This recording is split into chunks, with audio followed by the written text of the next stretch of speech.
your competition and clarify and position yourself from that differentiation on your website, the more power you have on your website. So we definitely recommend, if you aren't clear on who you are and what makes you different compared to your competition, that before you do anything else with your marketing, whether it be a website or anything else, that you really define what those pieces are. Because once you know what it is that makes you different, everything else you do from a marketing perspective is going to come from that place.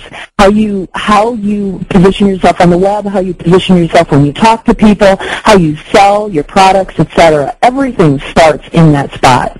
That's a huge piece. Before you start a website or any marketing, that should be a critical step in your marketing process.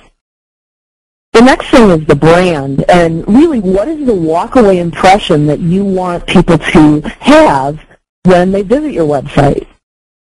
What do you want them to feel? What do you want them to think? What do you want them to believe about you as a company? What are your brand promises? And so many of those things can be conveyed either emotionally through the design, or it can be conveyed through a 100% money-back guarantee symbol on your website, whatever. I really think it's critical to, again, step back, and the differentiation piece will help this too, but step back before you design a website and really think about what is the complete walk-away impression I want people to have of me. Because I'll tell you, the majority of the time, people are going to see you first on the web. It's becoming more and more popular, obviously, and we'll see some statistics, but the impression that you leave people on the web, from coming to your website on the web, is going to be critical on whether they take a next step with you. The other piece to the whole website marketing strategy is, what else are you doing? What kind of marketing tactics have you put into place already, and how does the web tie into that?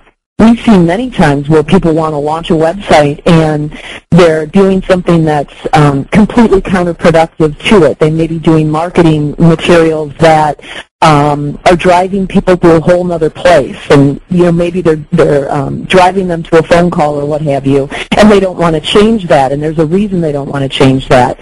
In that kind of a case, what is the benefit of having a website if or looking at that benefit of having a website more from a perspective of how can I augment what's already happening? So those are just really some things to think about as you get into the process. Here are some statistics I actually pulled off the internet last night. These are all from the fourth quarter of 2008. I'm not going to read all of them, but there's some that I think are really, really important for you to know and really drive home the fact that having a web presence and a strong web presence is critical. And it's the third bullet down is probably, in my opinion, the most important piece. 78% of adult online consumers made a purchase over the web in the past 6 months. 78%. That is a huge amount. And I read some statistics last night, too, that Monday was, I think they call it Black Monday, and that the statistics were up for online shoppers from a Black Monday perspective. So more and more people are buying online. It used to be, even just a year ago, I was still running into people who were very hesitant. I mean, a lot of people who were very hesitant to actually purchase anything online. And I think, the whole internet experience is becoming more and more accepted across all generations. And I think you're going to see it increase with baby boomers, and you're going to see it increase with sometimes we call them the silver-hairs or the seniors. So just some great statistics there. The bottom one here, from 2000 to 2008, the world internet user population grew by 305%. And what's really interesting about that statistic is that the 305% increase, the total internet user population right now is only at around 18%. So just think about that for your own business.